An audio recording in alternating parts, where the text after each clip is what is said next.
ಮನಸ್ಸು ಮಂದಾರ ಕೊನೆ ಅಧ್ಯಾಯ. ಪದ್ಮಿನಿ, ನಾವು ಹಾಲ್ನಲ್ಲಿ ಹಾಕಿರುವ ಗಡಿಯಾರ ಎಷ್ಟು ವರ್ಷದ್ದು ಗೊತ್ತಾ? ಸುಮಾರು 50 ವರ್ಷಗಳದ್ದಿರಬಹುದು. ನಿಮ್ಮ ಮಾವನಿಗೆ ಯಾವುದೋ ಗಣಪತಿ ಮಂಗಳಾರತಿಯ ಲಾಟರಿಲಿ ಬಂದಿದ್ದು. ಅದು ಹಳೆಯದಾದರೂ ನಿಮ್ಮ ಮಾವನಿಗೆ ಅದರ ಮೇಲೆ ಅತಿ ಮೋಹವಿತ್ತು. ನನ್ನ ರೂಮ್ನಲ್ಲಿರುವ ಕನ್ನಡಿ 41 ವರ್ಷದ್ದು. ನಾನು ಸಂಸಾರ ಹೂಡಿದ ಹೊಸದರಲ್ಲಿ ಕೊಂಡಿದ್ದು. ಅದಾದ ನಂತರ ಬೇರೆ ಬೇರೆ ರೀತಿಯ ಬೇಕಾದಷ್ಟು ಕನ್ನಡಿಗಳನ್ನು ಕೊಂಡಿದ್ದರೂ ನನಗೆ ಆ ಕನ್ನಡಿಯ ಮೇಲೆ ಅತಿ ಪ್ರೀತಿ. ನಾನು ಇದನ್ನೆಲ್ಲ ಯಾಕೆ ಹೇಳ್ತಿದ್ದೀನಿ ಗೊತ್ತಾ? ಪದ್ಮಿನಿ ಮಾತಾಡಲಿಲ್ಲ. ಮನೆಯಲ್ಲಿರುವ ವಸ್ತುಗಳ ಜೊತೆ ನಾವು ಭಾವನಾತ್ಮಕ ಸಂಬಂಧ ಬೆಳೆಸಿಕೊಳ್ಳಲ್ವಾ? ನನ್ನ ಟೂತ್ ಬ್ರಷ್, ನನ್ನ ಬೀರು, ನನ್ನ ಪೆಟ್ಟಿಗೆ, ನನ್ನ ಪೆನ್ ಅಂತ ಸಣ್ಣ ಸಣ್ಣ ವಸ್ತುಗಳ ಜೊತೆಗೆ ನಾವು ಸಂಬಂಧ ಬೆಳೆಸಿಕೊಳ್ತೇವೆ. ಅವುಗಳು ಹಾಳಾಗದಂತೆ ಜೋಪಾನದಿಂದ ನೋಡಿಕೊಳ್ತೇವೆ. ಅಂತಹದ್ರಲ್ಲಿ ಮನೆಯಲ್ಲಿರುವ ಜೀವಂತ ಮಗುವಿನ ಜೊತೆ ಸಂಬಂಧ ಬೆಳೆಸಿಕೊಳ್ಳುವುದು ಕಷ್ಟನಾ? ನೋಡಿ, ಏನೇನೋ ಹೇಳಿ ನೀವು ನನ್ನ ತಲೆ ಕೆಡಿಸ್ಬೇಡಿ. ನಿಮಗೆ ಆಸ್ತಿ ಹಾಳಾಗುತ್ತೆ ಅನ್ನುವ ಭಯವಿದ್ರೆ ನೀವೇ ಮಗುನ ತಂದು ಸಾಕಿಕೊಳ್ಳಿ. ನನ್ನನ್ನು ಏನು ಕೇಳಬೇಡಿ. ಹಾಕಿಕೊಳ್ಳುತ್ತೇನೆ ಕಣೆ. ನೀನು ಇಷ್ಟು ಹಠ ಹಿಡಿದರೆ ನಾನು ಹಠ ಹಿಡಿಯಬೇಕಾಗುತ್ತದೆ. ಇಷ್ಟೊಂದು ಆಸ್ತಿ ಪಾಸ್ತಿ ಬೇರೆಯವರ ಪಾಲಾಗುವುದನ್ನು ನಾನು ಹೇಗೆ ನೋಡಲಿ? ಪದ್ಮಿನಿ ಅವರು ಎದ್ದು ಹೋಗುವುದನ್ನು ನೋಡುತ್ತಾ ನಿಟ್ಟುಸಿರು ಬಿಟ್ಟಳು. ಅವಳಿಗೆ ಮಕ್ಕಳ ಮೇಲೆ ಅತಿ ಪ್ರೀತಿ. ಅವು ತಮ್ಮ ಮನೆಯ ಮಕ್ಕಳೇ ಆಗಬೇಕೆಂಬ ಹಂಬಲ ಅವಳಿಗೆಂದೂ ಇರಲಿಲ್ಲ. ಆದರೆ ಅನಾಥಾಲಯದಿಂದ ಮಗುವನ್ನು ತರಲು ಅವಳಿಗೆ ಅಂಜಿಕೆ ಇತ್ತು. ಅತ್ತೆ ತಮ್ಮ ಆಸ್ತಿ ಪಾಸ್ತಿ ರಕ್ಷಣೆಗಾಗಿ ಅನಾಥಾಲಯದ ಮಗುವನ್ನು ತರಲು ಒಪ್ಪುತ್ತಿದ್ದಾರೆಯೇ ಹೊರತು ಪ್ರೀತಿಯಿಂದಲ್ಲ ಎಂಬುದರ ಅರಿವು ಅವಳಿಗಿತ್ತು. ಅವರಿಗೆ ಅನಾಥಾಲಯದ ಮಗುವಿಗಿಂತ ಕುಲಗೋತ್ರ ತಿಳಿದಿರುವ ಬಂಧು ಬಳಗದ ಮಗುವನ್ನು ದತ್ತು ತೆಗೆದುಕೊಳ್ಳಲು ಇಷ್ಟವೆಂದು ಅವಳೆಂದೋ ಅರಿತಿದ್ದಳು. ಮಕ್ಕಳು ದೊಡ್ಡವರಾದ ಮೇಲೆ ಸಮಸ್ಯೆ ಉಂಟಾಗಬಹುದು ಅನ್ನಿಸಿತ್ತು. ತಂದೆ ತಾಯಿ ಇರುವ ಮಗುವನ್ನು ದತ್ತು ತೆಗೆದುಕೊಂಡರೆ ಅವನು ಬೆಳೆದ ಮೇಲೆ ತಂದೆ ತಾಯಿಗಳೇ 108 ಹೇಳಿ ಅವನ ಮನಸ್ಸು ಕೆಡಿಸಬಹುದು. ಯಾವಾಗಲೂ ಹಿಟ್ಟು ಸಕ್ಕರೆ ಒಂದೇ, ಬಟ್ಟಲು ಬೇರೆ ಎನ್ನುವಂತೆ ಸಾಕಿದವರು ಮೂಲೆ ಗುಂಪಾಗುತ್ತಾರೆ. ಅಂತಹ ಪಾಡು ನನಗೆ ಬೇಡ ಎನ್ನಿಸಿತು. ಅನಾಥಾಲಯದಿಂದ ಮಗುವನ್ನು ದತ್ತು ತೆಗೆದುಕೊಳ್ಳಲು ಅವಳಿಗೆ ತುಂಬ ಇಷ್ಟವಿತ್ತು. ಅನಾಥಾಲಯಗಳಲ್ಲಿ ಮಗುವನ್ನು ಸುಲಭವಾಗಿ ದತ್ತು ಕೊಡುವುದಿಲ್ಲವೆಂದು ಅವಳಿಗೆ ಗೊತ್ತಿತ್ತು. ದತ್ತು ತೆಗೆದುಕೊಳ್ಳುವವರ ಬಗ್ಗೆ ಕೂಲಂಕುಷವಾಗಿ ವಿಚಾರಿಸಿ ಕೊಡುತ್ತಾರೆ. ಆಮೇಲೆ ಆಗಾಗ್ಗೆ ಬಂದು ಯಾವ ರೀತಿ ನೋಡಿಕೊಳ್ಳುತ್ತಿದ್ದಾರೆಂದು ಗಮನಿಸುತ್ತಾರೆ ಎಂದೆಲ್ಲ ಅವಳು ಕೇಳಿದ್ದಳು. ಆ ರೀತಿ ಮಗುವನ್ನು ದತ್ತು ತೆಗೆದುಕೊಂಡ ಮೇಲೆ ಮಗುವನ್ನು ಚೆನ್ನಾಗಿ ನೋಡಿಕೊಳ್ಳಬೇಕು. ನಾವು ನೋಡಿಕೊಳ್ಳಬಹುದು, ಆದರೆ ಅತ್ತೆಯ ಸ್ವಭಾವ ಯಾವಾಗಲೂ ಒಂದೇ ತರಹ ಇರುವುದೆಂದು ಏನು ನಂಬಿಕೆ? ಯಾರಾದರೂ ಅನಾಥ ಮಗು ಯಾಕೆ ತಂದಿರಿ, ಮಗು ತರುವಾಗ ಕುಲಗೋತ್ರ ನೋಡಬಾರದಿತ್ತೇ ಎಂದು ಕೇಳಿದರೆ ಮುಗಿಯಿತು. ಅದನ್ನು ದೂರ ಮಾಡಿ ನೆಂಟರಿಷ್ಟರ ಮಗು ತರುವುದಕ್ಕೂ ಹಿಂಜರಿಯುವವರಲ್ಲ. ಆಗ ಆ ಮಗುವಿನ ಗತಿ ಏನು? ಈಗಿನ ಕಾಲದಲ್ಲಿ ಯಾರು ಯಾವಾಗ ಸಾಯ್ತಾರೆ ಅಂತ ಹೇಳುವಂತೆಯೇ ಇಲ್ಲ. ನಾಳೆ ನಾನೇ ಬೇಗ ಕಣ್ಮುಚ್ಚಿದರೆ ಆ ಮಗುವಿನ ಗತಿ ಏನು? ಹೀಗೆ ನಾನಾ ರೀತಿಯ ಯೋಚನೆಗಳು ಅವಳನ್ನು ಕಾಡುತ್ತಿದ್ದವು.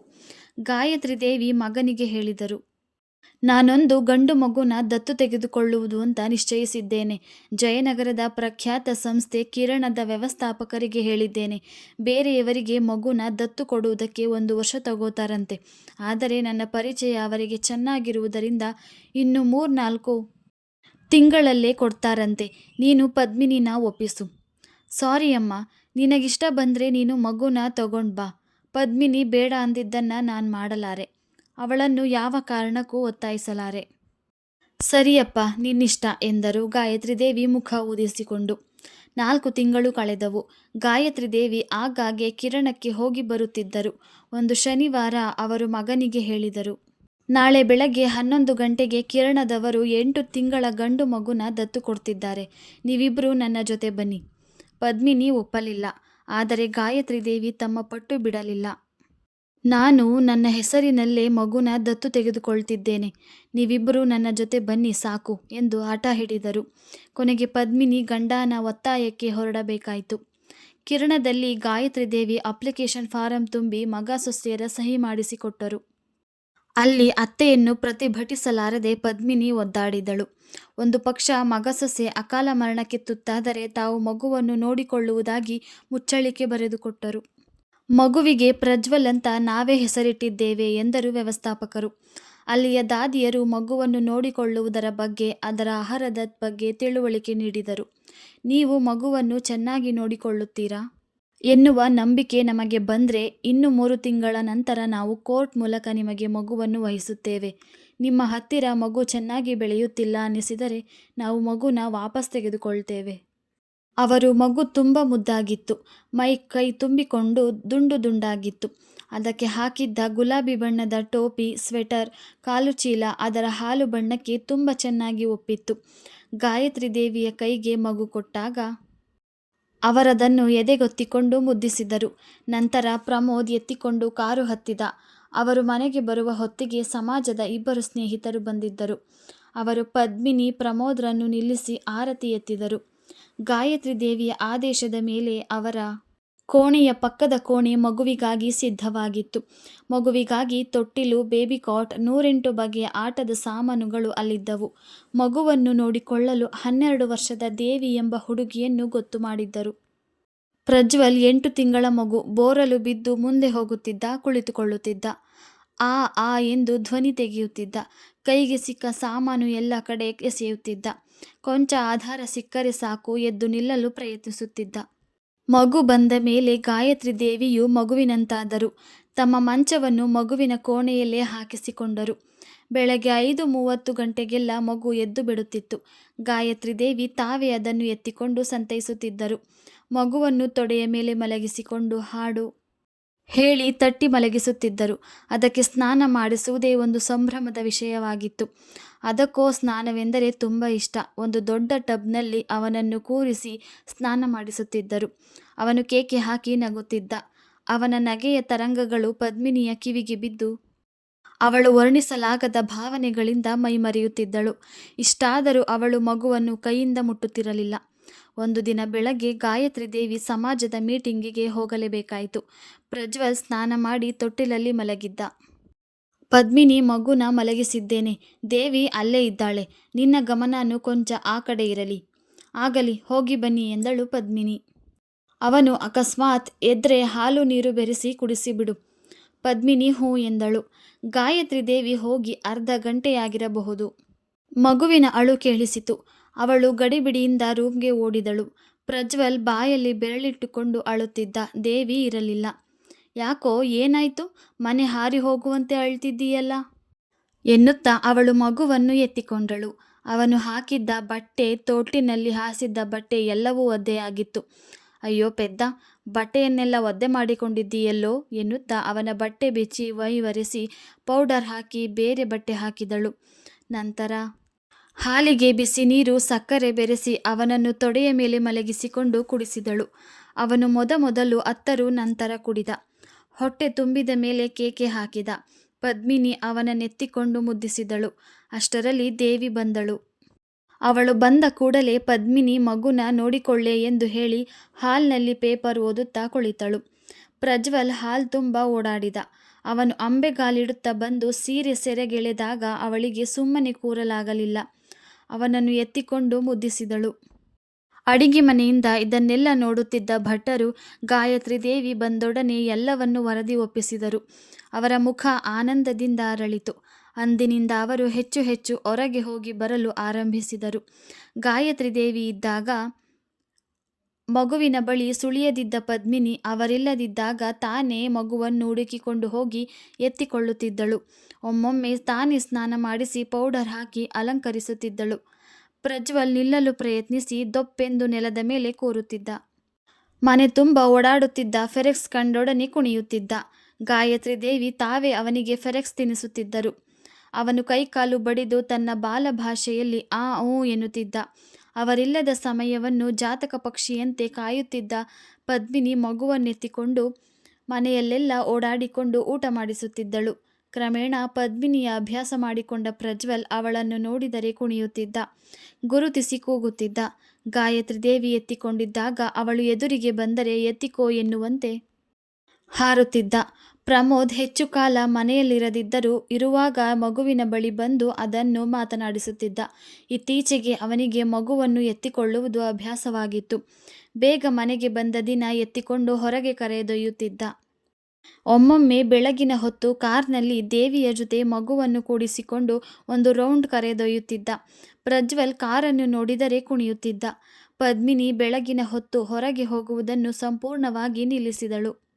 ಒಂದು ಸಾಯಂಕಾಲ ಅವಳು ಯೋಗ ತರಗತಿಗೆ ಹೋಗಿ ವಾಪಸ್ಸು ಮನೆಗೆ ಬಂದಾಗ ಪ್ರಜ್ವಲ್ ಜೋರಾಗಿ ಅಳುತ್ತಿರುವುದು ಕೇಳಿಸಿತು. ಭಟ್ಟರು ಕೆಲಸದ ಹುಡುಗಿ ಅವನನ್ನು ಸಮಾಧಾನ ಮಾಡಲು ಪ್ರಯತ್ನಿಸುತ್ತಿದ್ದರು. ಪದ್ಮಿನಿ ಒಳಗೆ ಓಡಿ ಬಂದವಳೆ ಮಗುವನ್ನು ಎತ್ತಿಕೊಂಡು ಮೈಕೈ ನೋಡಿದಳು. ಅದು ಹಾಕಿಕೊಂಡಿದ್ದ ಬಟ್ಟೆಯಲ್ಲಿ ಕೆಂಪು ಇರುವೆಗಳಿದ್ದವು. ಪದ್ಮಿನಿಯ ತಾಳ್ಮೆ ಮಾಯವಾಯಿತು.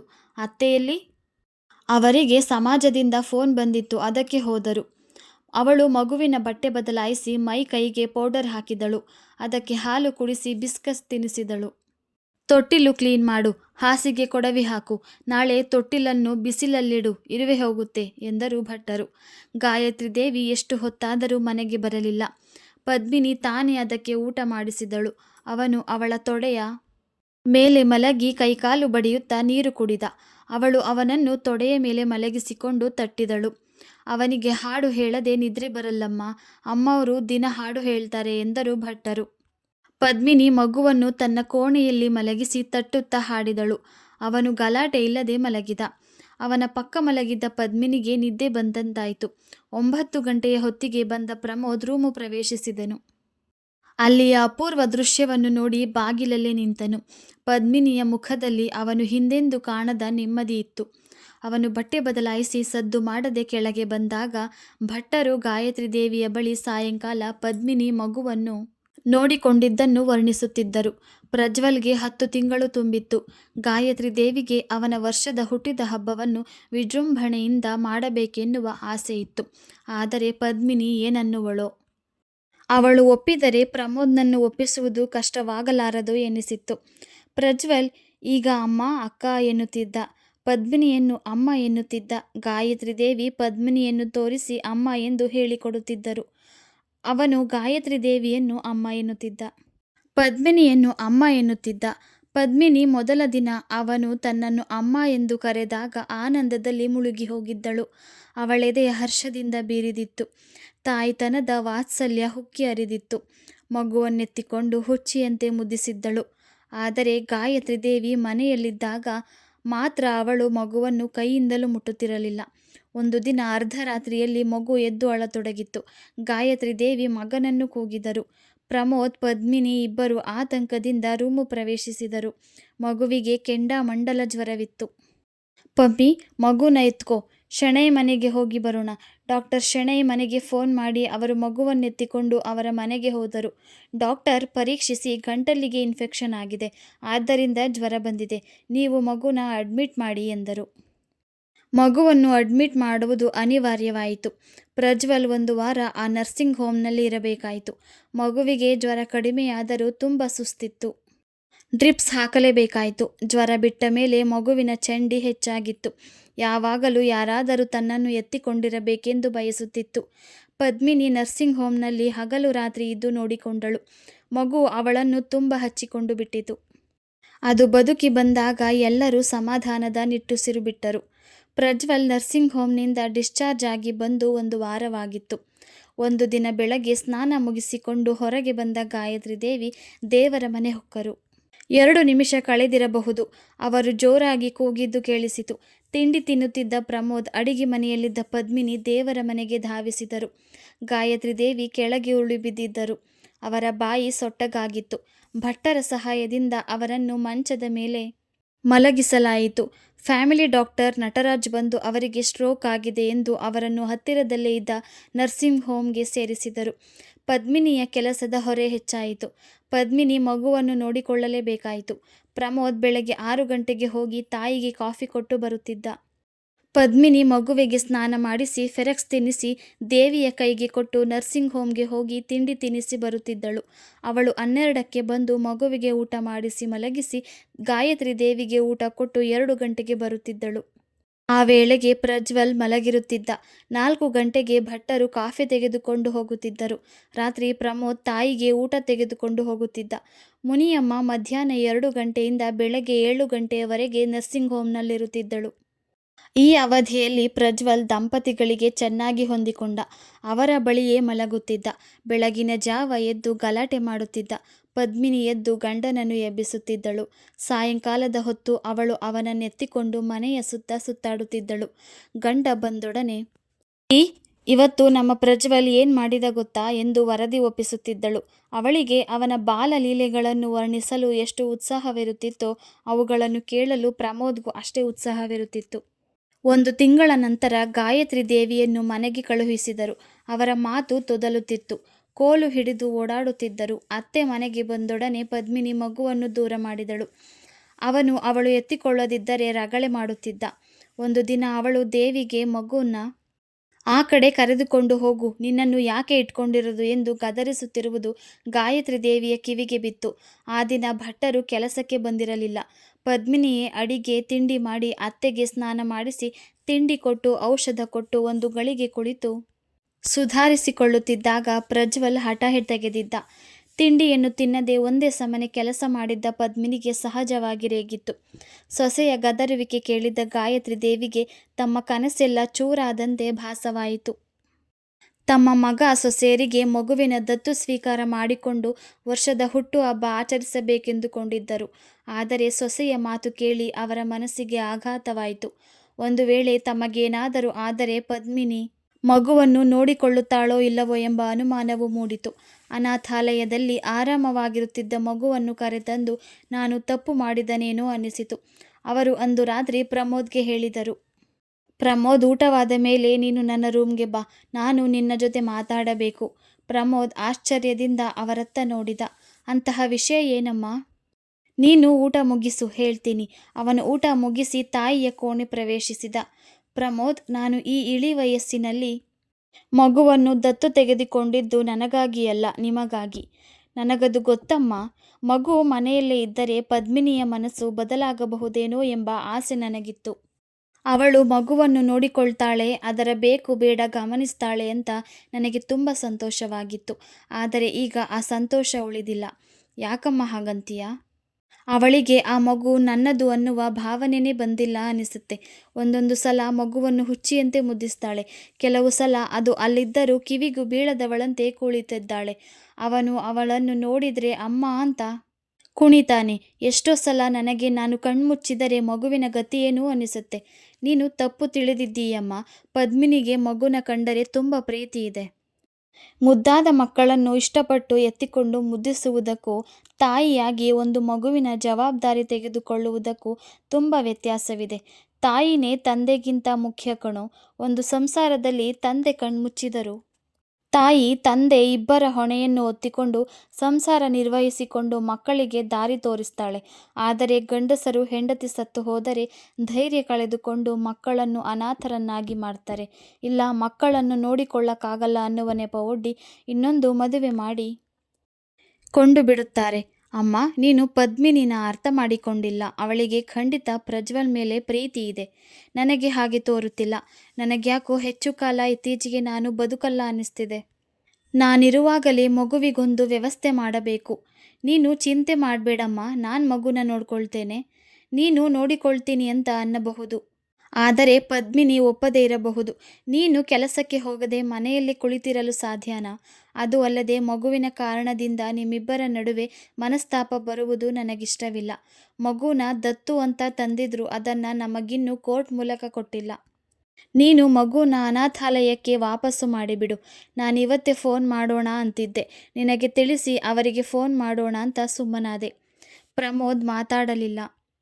ಅವನು ರೂಮ್ಗೆ ಬಂದಾಗ ಪದ್ಮಿನಿ ಕೇಳಿದಳು, "ಅತ್ತೆ ಯಾಕೆ ಕರೆದಿದ್ರು?" "ಯಾಕಿಲ್ಲ ಬಿಡು." "ಯಾಕೆ, ನನ್ನ ಹತ್ರ ಹೇಳ್ಬಾರ್ದೇನು?" "ಹೇಳಿ ಪ್ರಯೋಜನವಿಲ್ಲ." "ಏನು ವಿಷಯ ಹೇಳಿ." "ಅಮ್ಮ ಮಗುನ ಅನಾಥಾಲಯಕ್ಕೆ ವಾಪಸ್ಸು ಮಾಡಬೇಕು ಅಂತಿದ್ದಾರೆ." "ಯಾಕೆ?" "ಅವರಿಗೆ ಸ್ಟ್ರೋಕ್ ಹೊಡೆದ ಮೇಲೆ ಹೆದರಿಕೆ ಶುರುವಾಗಿದೆ." "ಹೆದರಿಕೆ ಯಾಕೆ?" "ನಾನೇನಾದರೂ ಸತ್ತು ಹೋದರೆ ಮಗುವಿನ ಗತಿ ಏನು ಅನ್ನುವ ಯೋಚನೆ ಅವರನ್ನು ಕಾಡ್ತಾ ಇದೆ." ಯಾಕೆ ಅವರಿಗೆ ಆ ಅನುಮಾನ ಬಂತು? ಅವಳ ಮನಸ್ಸಿನಲ್ಲಿ ಪ್ರಶ್ನೆ ಎದ್ದಿತು. ಆದರವಳು ಹೊರಗೆ ಏನೂ ಹೇಳಲಿಲ್ಲ. ಹೆಂಡತಿಯಿಂದ ಏನೂ ಪ್ರತಿಕ್ರಿಯೆ ಬಾರದಿದ್ದಾಗ ಪ್ರಮೋದ್ ನಿರಾಶೆಯಾಯಿತು. "ಪ್ರಜ್ವಲ್ ಇಲ್ಲದೇ ಇರೋದು ಕಷ್ಟ. ನಾವೇ ಮಗುನ ಸಾಕೋಣ. ನೀವು ನಿಮ್ಮಮ್ಮನಿಗೆ ಸಮಾಧಾನ ಹೇಳಿ" ಎಂಬ ಉತ್ತರ ನಿರೀಕ್ಷಿಸಿದ್ದವನಿಗೆ ಹೆಂಡತಿಯ ಮನ ಆಶ್ಚರ್ಯ ತಂದಿತು. ತಾಯಿಯ ಊಹೆಯೇ ಸರಿಯೇ? ಮಗುವಿನ ಬಗ್ಗೆ ಪದ್ಮಿನಿಗೆ ಮಮತೆ ಇಲ್ಲವೇ? ಮಗುವನ್ನು ವಾಪಸ್ಸು ಮಾಡಲು ಇವಳಿಗೆ ಒಪ್ಪಿಗೆ ಇದೆಯೇ? ನಾನೇ ಅವಳು ಮಗುವನ್ನು ಮುದ್ದಿಸುವುದನ್ನು, ಮಗುವಿನ ಜೊತೆ ಆಡುವುದನ್ನು ನೋಡಿದ್ದೇನಲ್ಲ. ನನ್ನ ಕಣ್ಣೇ ನನಗೆ ಮೋಸ ಮಾಡಿದೆ. ಅವನು ಉತ್ತರ ಕಾಣದೆ ತೊಳಲಾಡಿದ. ಪದ್ಮಿನಿ, ವಿಚಾರ ಬಿಡು. ನಿನಗೆ ಮಗುವಿನ ಮೇಲೆ ಪ್ರೀತಿ ಇಲ್ಲವೇ? ನೀನು ಮಗುವನ್ನು ಬಿಟ್ಟು ಇರಬಲ್ಲೆಯಾ? ಅವನ ಮನ ಪ್ರಶ್ನಿಸಿತು. ಪ್ರಜ್ವಲ್ನನ್ನು ಬಿಟ್ಟು ಹೇಗಿರುವುದು? ಮರಳು ಕಾಡಿನಂತಹ ನನ್ನ ಜೀವನಕ್ಕೆ ಚೈತನ್ಯ ತುಂಬಿದ್ದಾನೆ. ವಾತ್ಸಲ್ಯದ ಮಹಾಪುರ ಹರಿಯುವಂತೆ ಮಾಡಿದ್ದಾನೆ. ತನ್ನ ತೊದಲ್ನುಡಿಗಳಿಂದ ಕಟ್ಟಿ ಹಾಕಿದ್ದಾನೆ. ಅವನ ಆಟ ಪಾಠ ನೋಡಲು, ಅವನ ಬಾಲ ಭಾಷೆ ಕೇಳಲು ಅದೆಷ್ಟು ಚೆನ್ನ. ಅವನಿಂದ ಈ ಮನೆಗೆ ಕಳೆ ಬಂದಿದೆ. ಅವನಿಂದ ನಮ್ಮ ನೋವು ಮರೆತಿದೆ. ನಮ್ಮ ಬಾಳಿಗೊಂದು ಅರ್ಥ ಸಿಕ್ಕಿದೆ. ಈ ವಿಚಾರ ಪದ್ಮಿನಿಗೆ ಗೊತ್ತಿಲ್ಲವೇ? ಹಾಗಿದ್ದರೂ ಇವಳೇಕೆ ಸುಮ್ಮನಿದ್ದಾಳೆ? ಪದ್ಮಿನಿಯ ಮನಸ್ಸು ಬಿರುಗಾಳಿಗೆ ಸಿಕ್ಕ ಹಡಗಿನಂತಾಗಿತ್ತು. ಅವಳೀಗ ಪ್ರಜ್ವಲ್ನನ್ನು ಅತೀವವಾಗಿ ಪ್ರೀತಿಸುತ್ತಿದ್ದಳು. ಅದು ಬೇರೆ ಮಗು ಎಂಬ ಭಾವನೆಯೇ ಅವಳಿಗಿರಲಿಲ್ಲ. ಆ ಮುದ್ದು ಮಗುವಿನಿಂದ ಅವಳ ಬಾಳಿಗೊಂದು ಬೆಳಕು ಸಿಕ್ಕಿದಂತಾಗಿತ್ತು. ಅದನ್ನು ಲಾಲಿಸಿ ಪಾಲಿಸುವುದರಲ್ಲಿ ಅವಳಿಗೆ ತುಂಬ ಸಂತೋಷವಾಗುತ್ತಿತ್ತು. ಅತ್ತೆ ಆ ಮಗುವನ್ನು ತಂದಿದ್ದರೂ ಅವರು ಅದನ್ನು ತಮಗಾಗಿ ತಂದಿದ್ದಾರೆಂಬ ಭಾವನೆ ಅವಳಲ್ಲಿ ಮೂಡಿತ್ತು. ಅದು ತನ್ನ ಮಗು ಎಂದೇ ನಂಬಿ ಅವಳು ಅದನ್ನು ಮುದ್ದಿಸುತ್ತಿದ್ದಳು. ದತ್ತು ಮಗು ಬೇಡವೆಂದು ಅತ್ತೆ ಎದುರು ಹಠ ಹಿಡಿದಿದ್ದು ನೆನಪಾಗುವಾಗ ಅವರೆದುರು ಸೋಲಲು ಸ್ವಾಭಿಮಾನ ಅಡ್ಡಿಯಾಗುತ್ತಿತ್ತು. ಪ್ರಜ್ವಲ್ ನಮಗೆ ಇರಲಿ ಎಂದರೆ ನಾನು ಸೋತಂತಾಗುವುದಿಲ್ಲವೇ ಎನಿಸುತ್ತಿತ್ತು. 4-6 ದಿನ ಕಳೆದರೂ ಮಗ ಸೊಸೆ ಏನೊಂದು ಹೇಳದಿದ್ದಾಗ ಗಾಯತ್ರಿ ದೇವಿ ಕುಗ್ಗಿ ಹೋದರು. ಪ್ರಮೋದ್ಗೂ ಜೀವನವೇ ಅರ್ಥಹೀನ ಎನಿಸತೊಡಗಿತ್ತು. ಆದರೆ ಹೆಂಡತಿಯನ್ನು ಆ ಬಗ್ಗೆ ಪ್ರಶ್ನಿಸಲು ಧೈರ್ಯ ಬಂದಿರಲಿಲ್ಲ. ಭಟ್ಟರು, ಕೆಲಸದವರು ಎಲ್ಲರಿಗೂ ಪ್ರಿಯವಾಗಿದ್ದ ಮಗು ಅದು. ಆ ಮಗು ಪುನಃ ಅನಾಥಾಶ್ರಮ ಸೇರುತ್ತದೆ ಎನ್ನುವ ವಿಚಾರ ಕೇಳಿಯೇ ಅವರಿಗೆ ಒಂದು ತರಹವಾಯಿತು. ಒಂದು ದಿನ ಬೆಳಗ್ಗೆ ಪದ್ಮಿನಿ ಮಗನಿಗೆ ಫೆರೆಕ್ಸ್ ತಿನ್ನಿಸಿ ಬಾಯಿ ಒರೆಸುತ್ತಿದ್ದಾಗ ಭಟ್ಟರು ಗಾಯತ್ರಿ ದೇವಿಯ ಜೊತೆ ಜೋರಾಗಿ ಮಾತನಾಡುತ್ತಿದ್ದದ್ದು ಕೇಳಿಸಿತು. ಅವಳು ಮಗುವನ್ನೆತ್ತಿಕೊಂಡು ಕೊಠಡಿಯಿಂದ ಹೊರಗೆ ಬಂದಳು. ಮಗುನ ನಾನೇ ನೋಡಿಕೊಳ್ಳುತ್ತೇನೆ. ನಾನಿರುವಾಗ ಚಿಂತೆ ಇರಲಿಲ್ಲ. ನಾನು ಅಕಸ್ಮಾತ್ ಕಣ್ಮುಚ್ಚಿದರೆ ಮಗುವಿನ ಗತಿ ಏನು? ಯಾಕೋ ಪ್ರಮೋದ್, ಪದ್ಮಿನಿ ಇಬ್ಬರಿಗೂ ಮಗು ಬೇಡವಾಗಿದೆ. ನನಗಂತೂ ಹಗಲು ರಾತ್ರಿ ಮಗುವಿನದ್ದೇ ಚಿಂತೆ. ಮಗು ಬೇಡ ಅಂತ ವಾಪಸ್ ಮಾಡಿದರೆ ನನ್ನ ಮರ್ಯಾದೆ ಏನಾಗಬಹುದು? ಅಮ್ಮವರೇ, ನೀವು ಯೋಚನೆ ಮಾಡಬೇಡಿ. ದೇವರು ನನಗೆ ಬರೀ ಹೆಣ್ಣು ಸಂತಾನ ಕೊಟ್ಟಿದ್ದಾನೆ. ಇದನ್ನು ಕರೆದುಕೊಂಡು ಹೋಗಿ ನನ್ನ ಮಗ ಅಂದುಕೊಂಡು ಸಾಕ್ತೀನಿ. ಏನೋಪ್ಪ, ಏನಾಗುತ್ತೋ? ನೀವು ಚಿಂತೆ ಮಾಡಿದರೆ ಆರೋಗ್ಯ ಹಾಳಾಗುತ್ತೆ ಅಷ್ಟೆ. ಚಿಂತೆ ಮಾಡದೆ ಹೇಗಿರಲಿ ಭಟ್ರೆ? ಮುಂದಿನ ತಿಂಗಳು ಮಗುನ ದತ್ತು ತೆಗೆದುಕೊಂಡು ಶಾಸ್ತ್ರ ಮಾಡಿ, ಗಣಪತಿ ಹೋಮ ಮಾಡಿ, ಹುಟ್ಟಿದ ಹಬ್ಬ ಆಚರಿಸಿ ಬಂದು ಬಳಗವನ್ನು ಕರೆಯಬೇಕು ಅಂತ ಇದ್ದೆ. ಆದರೆ ಈಗ ಅದೆಲ್ಲ ಕನಸಾಗಿ ಹೋಯಿತು. ಸಮಾಧಾನ ತಂದುಕೊಳ್ಳಿಮ್ಮ, ತಾಳ್ಮೆಯಿಂದ ಕಾಯೋಣ. ಚಿಕ್ಕಮ್ಮವರ ಮನಸ್ಸು ಬದಲಾಗಬಹುದು ಎಂದರು ಭಟ್ಟರು. ಪ್ರಮೋದ್ನಾಗಲಿ ಪದ್ಮಿನಿಯಾಗಲಿ ಮಗುವಿನ ವಿಚಾರ ಯಾರ ಬಳಿಯೂ ಚರ್ಚಿಸಲಿಲ್ಲ. ಅವರಿಬ್ಬರು ಎಂದಿನಂತೆ ಮಗುವನ್ನು ಎತ್ತಿಕೊಳ್ಳುತ್ತಿದ್ದರು. ಇತ್ತೀಚೆಗೆ ವಾರದಿಂದ ಸಾಯಂಕಾಲದ ಹೊತ್ತು ಗಂಡ ಹೆಂಡತಿಯರ ಓಡಾಟ ಹೆಚ್ಚಾಗಿತ್ತು. ಅದರ ಕಾರಣ ತಿಳಿಯದೆ ಗಾಯತ್ರಿ ದೇವಿ ಒದ್ದಾಡಿದರು. ಒಂದು ರಾತ್ರಿ ದಂಪತಿಗಳು ಹೊರಗಿನಿಂದ ಬಂದವರೇ ಗಾಯತ್ರಿ ದೇವಿಯ ಕೋಣೆಯ ಒಳಗೆ ಬಂದರು. ಅಮ್ಮ, ಈ ಕಾರ್ಡ್ ನೋಡು. ಗಾಯತ್ರಿ ದೇವಿ ಲೈಟು ಹಾಕಿ ನೋಡಿದರೂ ಏನೂ ಕಾಣಿಸಲಿಲ್ಲ. ಕನ್ನಡಕ ಇಲ್ಲಿಲ್ಲ, ನೀನೇ ಓದಿ ಹೇಳು. ಹುಟ್ಟಿದ ಹಬ್ಬದ ಮಮತೆಯ ಕರೆಯೋಲೆ. ಅವನು ಓದುತ್ತಿದ್ದಂತೆ ಗಾಯತ್ರಿ ದೇವಿ ಕುತೂಹಲದಿಂದ ಕೇಳಿದರು. ಯಾರ ಹುಟ್ಟಿದ ಹಬ್ಬ? ಅವನು ಕಾರ್ಡ್ ತೆಗೆದಿಟ್ಟು ಹೇಳಿದ. ನಮ್ಮ ಮಗನದು, ನಿನ್ನ ಮೊಮ್ಮಗ ಪ್ರಜ್ವಲ್ದು. ಪದ್ಮಿನಿ ಅತ್ತೆಯ ಕೈ ಹಿಡಿದು ಹೇಳಿದಳು. ನಾನು ಮೂರ್ಖತನದಿಂದ ಮಗುನ ದತ್ತು ತೆಗೆದುಕೊಳ್ಳುವುದು ಬೇಡ ಅಂತ ಹಠ ಹಿಡಿದಿದ್ದೆ. ಆದರೆ ನೀವು ನನ್ನ ಬರಿದಾದ ಬಾಳಿಗೆ ಅರ್ಥ ಕೊಟ್ರಿ. ನನ್ನ ಮಡಿಲು ತುಂಬಿ ನನ್ನ ಬದುಕಿಗೆ ಕಣ್ಣು ಕೊಟ್ರಿ. ಮುಂದಿನ ಭಾನುವಾರ ಬೆಳಗ್ಗೆ ಗಣಪತಿ ಹೋಮ ಮಾಡಿ ದತ್ತು ಸ್ವೀಕಾರ ಮಾಡಿಕೊಳ್ಳೋಣ. ಸಾಯಂಕಾಲ ಗ್ರ್ಯಾಂಡಾಗಿ ಪಾರ್ಟಿ ಕೊಡೋಣ. ಈ ಗುರುವಾರ ಪ್ರಜ್ವಲ್ನ ಕೋರ್ಟ್ ಮೂಲಕ ಕೊಡ್ತಾರೆ. ಪ್ರಜ್ವಲ್ನ ಬಿಟ್ಟು ಇರೋದಕ್ಕೆ ನಮಗಾಗಲ್ಲ ಅತ್ತೆ. ಗಾಯತ್ರಿ ದೇವಿಯ ಕಣ್ಣುಗಳಿಂದ ಕಣ್ಣೀರ ಧಾರೆ ಸುರಿಯಿತು. ಅವರು ಖುಷಿಯಿಂದ ಮಗ ಸೊಸೆಯರನ್ನು ಅಪ್ಪಿಕೊಂಡರು. ತಂದೆಯ ಭುಜ ಹೊರಗಿದ್ದ ಪ್ರಜ್ವಲ್ ಎಲ್ಲ ಅರ್ಥವಾದವನಂತೆ ಕೇಕೆ ಹಾಕಿ ನಕ್ಕ. ಪದ್ಮಿನಿ ಅತ್ತೆಗೆ ಸೋತಿದ್ದರೂ ಒಂದು ಅರ್ಥದಲ್ಲಿ ಗೆದ್ದಿದ್ದಳು. ಸಂಚಿಕೆ ಇಲ್ಲಿಗೆ ಮುಕ್ತಾಯವಾಗುತ್ತದೆ. ಮತ್ತೊಮ್ಮೆ ಹೊಸ ಕಾದಂಬರಿಯೊಂದಿಗೆ ಸಿಗೋಣ. ಧನ್ಯವಾದಗಳು.